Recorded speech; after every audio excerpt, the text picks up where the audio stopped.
Hello, it's Chuck. Hey, Chuck, Sammy here. Hey, Sammy, how you doing? Oh, I'm doing good. Sorry I'm so late, man.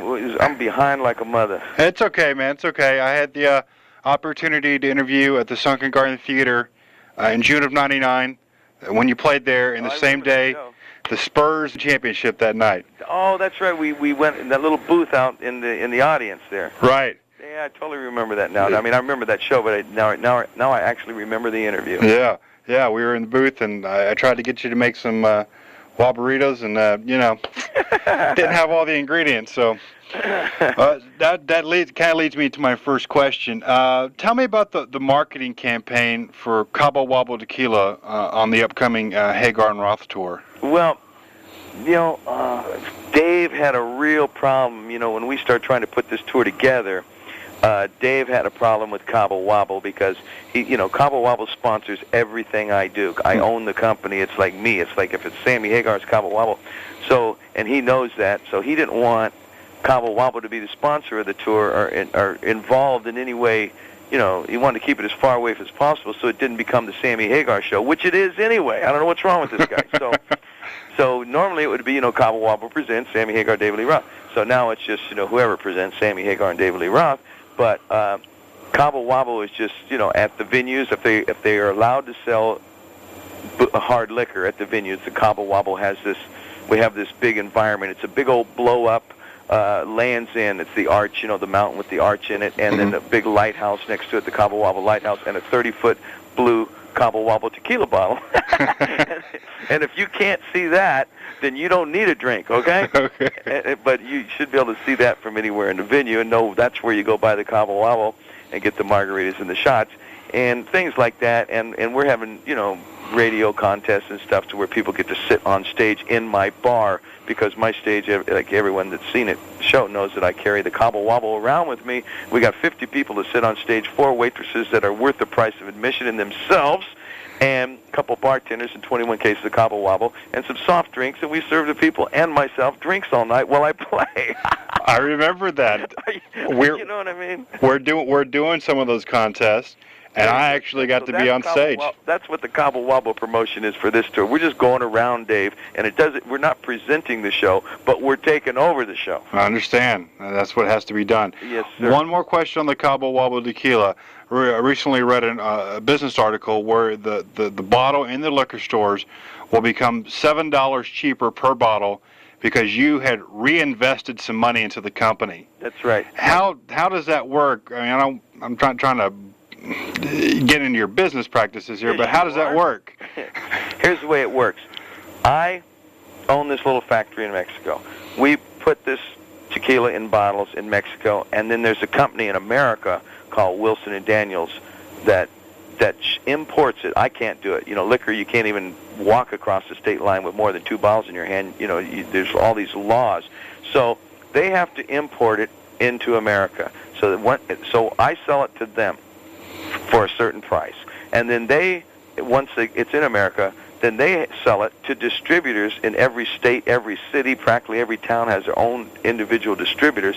They got to sell it to each one of those people, and then those people in turn go out and sell it to a store. And by the time it hits the store, the damn stuff was getting like $50 a bottle, and I started freaking out. I'm going, listen, I ain't making $50 a bottle here. Everybody else is taking a piece, and they're ripping the fans off in a sense, that it shouldn't be that expensive. A great bottle of tequila should be mid-40s right now, and it used to be, mid-20s. It's just that the price of it's gone up so crazy, right? The price you pay for the plant, the agave, to make the tequila has quadrupled since I've been in the business, right? So, long story short, I took $1 million, $1 million of my own money, and I sold it to the distributors cheaper. In other words, I took $1 million off the price so that because I figured out what it needed to be. It needs to be $37.95, and now it's $7 a bottle cheaper at the store, and I'm eating it. No one else will eat it. I'm the one that's got to eat it, and it was just I just, it's not all about money all the time. This is about the finest tequila in the world. I want my fans to be able to afford it, and I don't want them to think that I'm gouging them because these other knuckleheads are gouging them. Well, that makes sense because I like drinking it, and it was getting expensive. Yes, sir, it was, man. I walked into a store, and I about fell over. I saw one for $52 a bottle. I said, hold on, man. I almost beat the guy up behind the counter, Yeah. Listen, anyway. So, I sell it to my tequila company for that much for a case. Wow. You know what I'm saying? So, anyway, long story short, we're back on track. I changed the bottle so we can make more because, I haven't been able to meet the demand because it's handmade tequila, and I'm trying to do it right. So, blah, blah, blah. This is Sammy Hagar, ladies and gentlemen. Forget the rock concert. This is about drinking. This is about partying, man. Well, let's get on to some other music real quick. Real quick question. Planet Us. Just something fun to do or any plans in the future to lay some stuff down and let the fans around the world get to hear this interesting collaboration? It's interesting collaboration, too, because, between my family, my music, my band, my tequila, and the Cabo Wabo in general, I don't have time to eat anymore, So to start a new band on the side, the only reason why I did it is because I gave it 5 minutes of my time, and it blew me away, and the chemistry was so fantastic for Planet Us that I said, I got to do this. So we wrote and recorded 2 new songs. That's all we've gotten done, and then I had to start preparing for this tour. But it's Dean Castronova on drums, it's Michael Anthony on bass, and it's Neil Schon on guitar and me singing. And I'm telling you, it's for the top in their class of what we do, and it works. When you get it, you can have the best players in the world, but if there's no chemistry, you got nothing. This is chemistry, and it's unbelievable. And we're going to finish the record in October after my birthday bash at the Cabo Wabo, and then we're going to hopefully go out on tour next year, and it's what I want to do. Right. I hate to get everybody more excited than this tour coming up, but it's what I really want to do is I want to fold Journey, Sammy Hagar, and Planet Us together and have 3 different bands and go on tour together and call it the Planet Us Festival. That'd be great. All day rock and roll, man. This could really be so cool, and just let all 3 bands, spawn something different, and Journey would play, and I'll play, and then Planet Us will all get together and play, and then at the end we bring everybody out, and we all play, and just make it like a big Grateful Dead concert or something, only full-blown rock and roll. Awesome. Well, let's get to this tour. What's going to be different about this Hagar set than, say, some of the previous, Red Rocker visits to San Antonio? Well, not much difference except that I have to play a little bit shorter amount of time. I'm going to be playing, even though I'm closing in San Antonio, we flip-flop each night, so Dave's closing the night before, I think, in Dallas or whatever.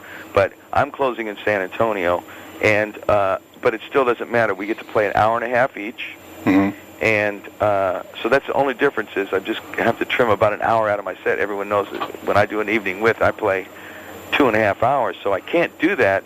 But when I'm closing, if the venue allows there to be any kind of overtime, I'll play as long as I can. But I'm kind of contracted with Dave and I that neither one of us will play longer than an hour and a half. Okay. Especially the opener.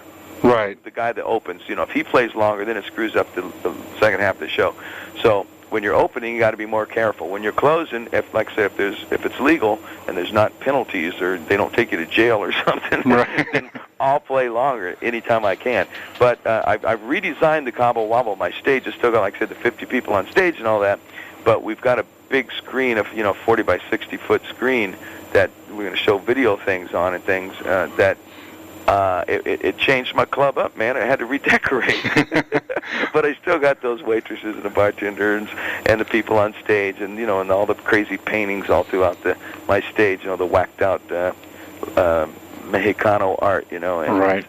It's great. Well, I remember listening to the press conference with you and Dave, some interesting sound bites came out of it, but are there still any considerations for the end of the night encore together as one, or is that going to be like a surprise, or do I need to shut up? I'm 100% open to it. Dave is not open to it. He said he's never done it with another singer, and he said he's uncomfortable with it, and I'm going, hey, fine, I'm not going to tie you up and have somebody drag you out there on my stage. Right. I'd probably just kick the hell out of him anyway.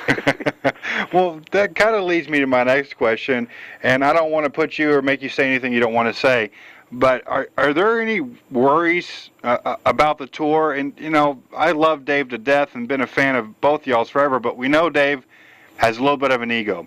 Are you worried about some ego issues and making compromises that you're going to feel uncomfortable with? I will never make a compromise that I'd feel uncomfortable with. The only compromise I made was that I gave this guy co-headlining status. I allowed him to close some of the shows, which, in my opinion, was, giving up a lot because I've never opened for anybody since 1979, and I don't think Dave's headlined since 1979, but other than Van Halen. But I just think that to make this happen, that was the only compromise I was willing to make. After that, I'm making no compromises. I will not. When I'm on stage, I'll do exactly what I do, and he can't say anything. And if he does, there'll be a fist fight. Right. And when he's on stage, he can do whatever he does because that's his stage at that moment in time, and I can't have anything to say about it. Those are the rules I'm living and breathing by.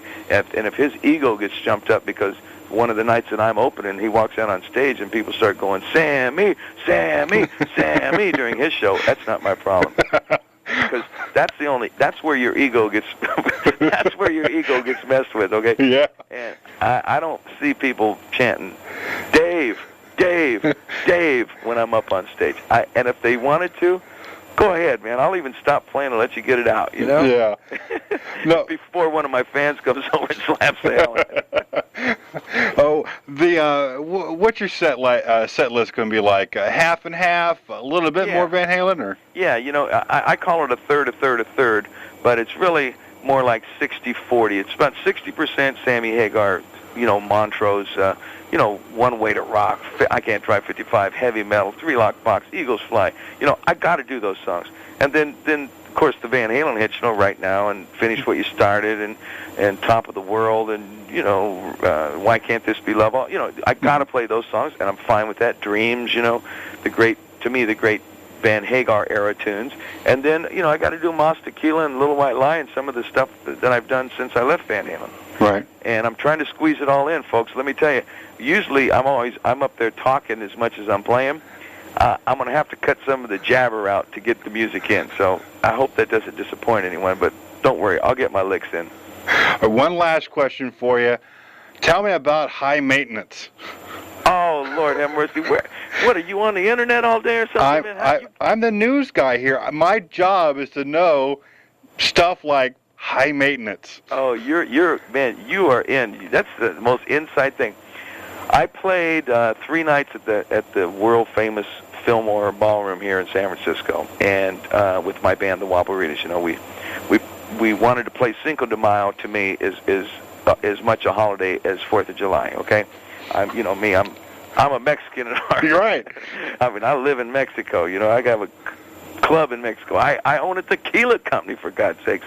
So Cinco de Mayo is an important day to me, so I wanted to play, and so they wanted to book me at the Fillmore. So I put the Fillmore on sale, and it only holds 1,300 people. It's a little place, and we wanted to throw this big Cinco de Mayo party, and I put the Cabo Wabo menu in, and we, Cabo Wabo tequila was just, we sold 47 cases of Cabo Wabo tequila with 1,300 people. There tells you what kind of a seller. But the problem was it sold out in 20 minutes, and I'm going, oh my God.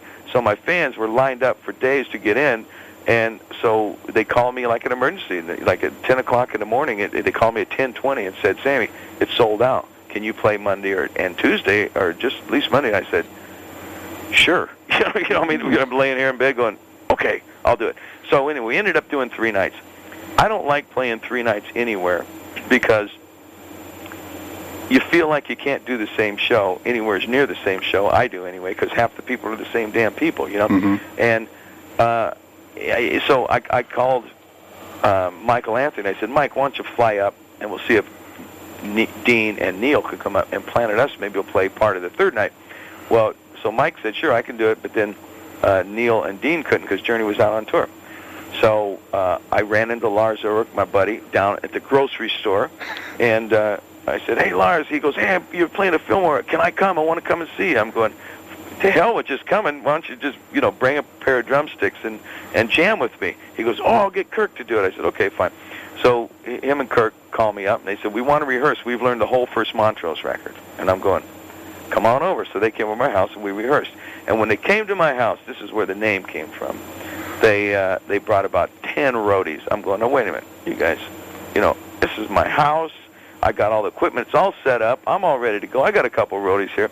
And Lars goes, well, we're kind of high maintenance. And I'm going, that's a great name for a band.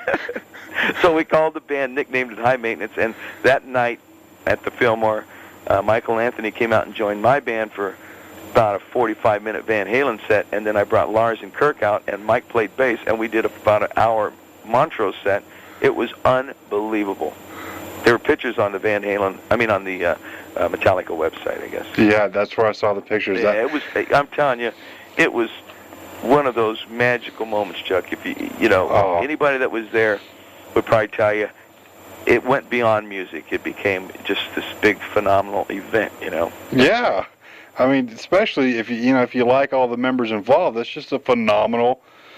Set to get to experience that. I plan on doing some of that kind of stuff on this tour. Michael Anthony's going to come out, and Dean and Neil are going to come out, for some shows.